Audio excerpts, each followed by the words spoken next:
I'd like to take a moment to thank my channel members. Thank you. It's continued support like yours that keeps this channel growing. And if you haven't already, please consider joining today. Hello and welcome, I'm Bert the Stormtrooper, and today we're going to be taking a look at the Transformers G1 Headmaster Jr. HOSEHEAD with lug, or if you follow the Japanese continuity, cab. And I love this toy. Originally released in 1988, this was a Headmaster Jr. I'm not sure how much this retailed for, but I don't think it was more than $10. I cannot find any information online. If you know, by all means, go down in the comments and let me know. And this is one of the figures that I recently picked up at TFCon in Orlando. Very happy to pick this one up along with his partner Siren. They are 2 out of a set of 3 Headmaster Juniors from that series, the third one being Nightbeat, and my friend Treebot was fortunate enough to pick that one up. Yes, we split up the set, but that was one of his grails. He really wanted that figure, so he got that one. I got the other 2, and we are both very, very happy. Treebot, I hope you're enjoying Nightbeat, because I am certainly enjoying Siren and HOSEHEAD, or Goshuta and Cab, as I know them.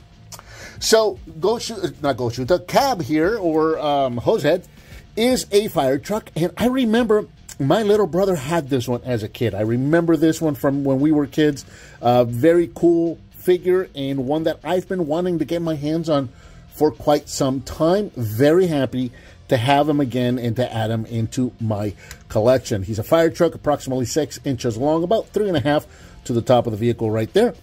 Cool little fire truck right there. You can see it's pretty cool because even though, you know, with the Headmasters, the gimmick is usually that you can sit them inside of the cab.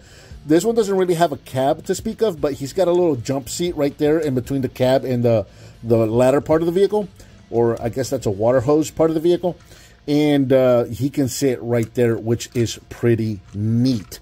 Going all the way around, done mostly in red, with black windows and a little bit of black details and sticker details here and there. Rolls pretty nicely. Got a couple of weapons that come with him. The weapon for the big robot can be attached right there on the top. You can take that off if you'd like, and then you can close this up like that. Completely up to you. You've also got these smaller handguns that can attach to the side of the vehicle right there. And he does have an articulated hose right there that can articulate like that, and then it can go all the way up like that. So it does get some height. It is quite long and could go all the way up. So it's pretty neat because you can actually play and pretend like he's going up and rest, you know, like putting out fires and high-rise buildings, that kind of a thing. So that's actually pretty cool.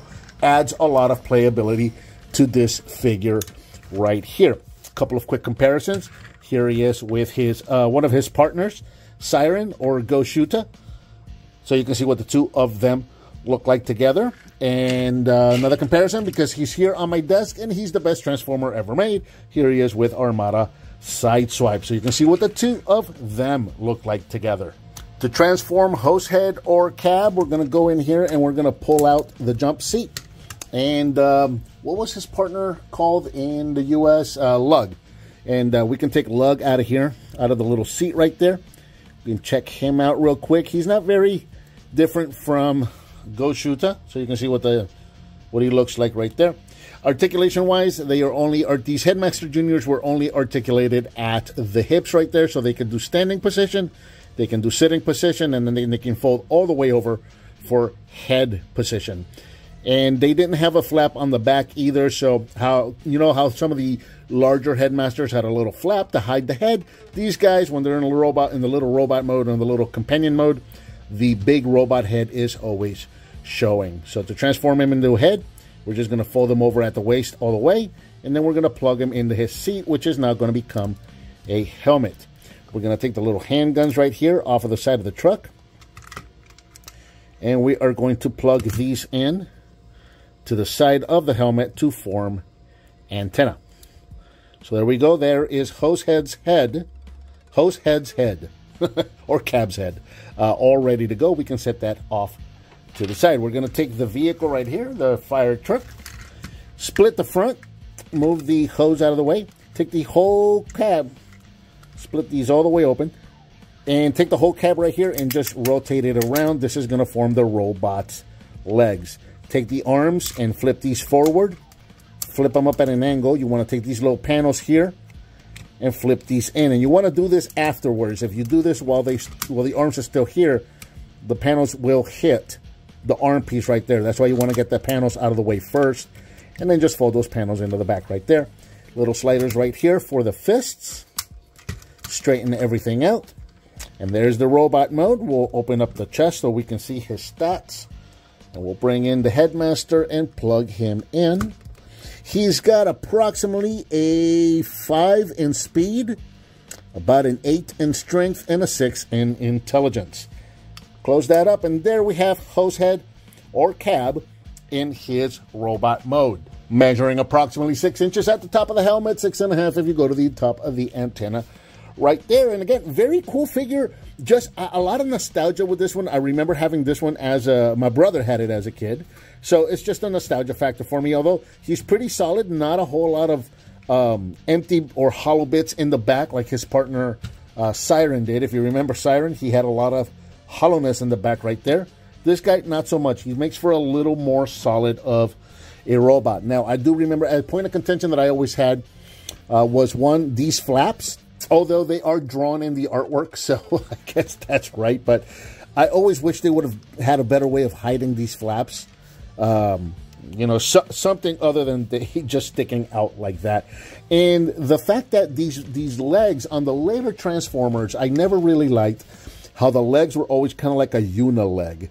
They molded a line in to kind of give it a separation, but it's not great. Unlike some of the earlier G1 Transformers, they would have actually made this in 2 pieces on a little slider that it would have slid out, not by much, but they would have slid away from each other. So you would have seen a little gap of air in between the 2 pieces to simulate the 2 legs. I sorely missed that with the later Transformers. Articulation-wise, not a whole lot going on here. Arms can go forward and backwards all the way around. That's about it. That's not even a knee bend, honestly. It doesn't really work as a knee bend. You can give him his weapon. He can hold that. Now, another cool thing that this figure, I always thought was cool that this figure could do, is you can bring up the hose and bring it up and over his head. So now he's got a cannon back here, like a back-mounted cannon, and you can bring it forward, and you can, like, put it in front of his head so he can, like, kind of, like, aim it. You can do all kinds of stuff with this as a kid. Again, play factor with this figure is really high. You could do a lot of stuff as a kid with this, and just you could play pretend with this figure a lot. And it was one of the things that made this figure so cool, is that there were so many options for it to play pretend with. Size comparisons, again, here he is with Siren or Go Shuta, so you can see what the 2 of them look like together. Funny how the bigger fire truck turns into a smaller robot than the smaller fire car or police. He was a police car originally. There you go, so you can see what the 2 of them look like together. And just in case I get a squeaky wheel and need some WD-40, I always have G1 Optimus Prime here on my desk, so you can see what the 2 of them look like together. Very happy to add this guy to my collection. This one is kind of one of the obscure later G1 releases. You never saw him in any media here in the U.S. He was in the Japanese cartoon, so this one is a little more of a deeper cut. But if you can find them, and you can find them complete at a good deal like I did with this guy, he is totally worth picking up. I'm very, very happy to add him to my collection. This is one that I've been wanting to add to my collection for quite some time, and now the hunt begins for Nightbeat. I gotta get a Nightbeat. I gotta complete the trio right there. And I think that about does it for the Transformers Generation 1 Headmaster Jr. HOSEHEAD with Headmaster Lug, or, if you know the Japanese cartoon like I do, Cab. What did you think of this figure? Let me know down in the comments. Give me some thumbs up. Subscribe and share with your friends if you like what you see. Thank you so much for watching, and I'll talk to you next time.